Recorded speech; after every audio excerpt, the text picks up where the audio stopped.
The Epistle of Paul, the Apostle to the Hebrews. Chapter 9. Then verily the first covenant had also ordinances of divine service and a worldly sanctuary. For there was a tabernacle made, the first, wherein was the candlestick, and the table, and the shewbread, which is called the sanctuary.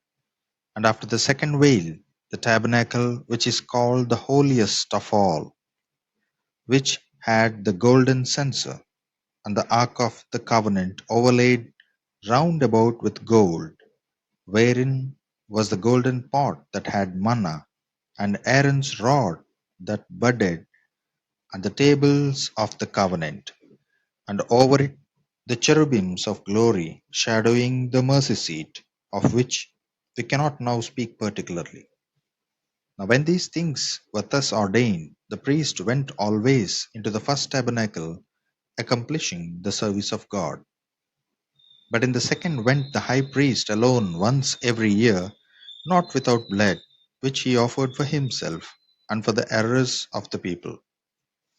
The Holy Ghost this signifying that the way into the holiest of all was not yet made manifest, while as the first tabernacle was yet standing, which was a figure for the time then present, in which were offered both gifts and sacrifices that could not make him that did the service perfect as pertaining to the conscience, which stood only in meats and drinks, and divers washings, and carnal ordinances imposed on them until the time of Reformation. But Christ, being come an high priest of good things to come, by a greater and more perfect tabernacle, not made with hands, that is to say, not of this building, neither by the blood of goats and calves, but by his own blood he entered in once into the holy place, having obtained eternal redemption for us. For if the blood of bulls and of goats, and the ashes of an heifer sprinkling the unclean, sanctifieth to the purifying of the flesh, how much more shall the blood of Christ, who through the eternal Spirit offered himself without spot to God, purge your conscience from dead works to serve the living God?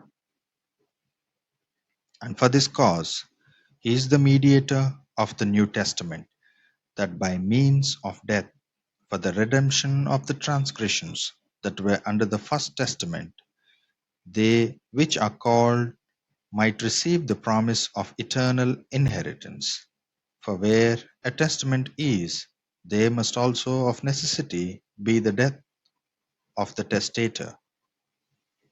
For a testament is of force after men are dead. Otherwise it is of no strength at all while the testator liveth. Whereupon neither the first testament was dedicated without blood. For when Moses had spoken every precept to all the people according to the law, he took the blood of calves and of goats with water and scarlet wool and hyssop, and sprinkled both the book and all the people, saying, This is the blood of the testament which God hath enjoined unto you. Moreover, he sprinkled with blood both the tabernacle and all the vessels of the ministry. And almost all things are by the law purged with blood, and without shedding of blood is no remission. It was therefore necessary that the pattern of things in the heavens should be purified with these, but the heavenly things themselves with better sacrifices than these. For Christ is not entered into the holy places made with hands, which are the figures of the true, but into heaven itself, now to appear in the presence of God for us. Nor yet that he should offer himself often, as the high priest entereth into the holy place every year with blood of others. For then must he often have suffered since the foundation of the world. But now once in the end of the world hath he appeared to put away sin by the sacrifice of himself. And as it is appointed unto men once to die, but after this the judgment. So Christ was once offered to bear the sins of many, and unto them that look for him shall he appear the second time without sin unto salvation.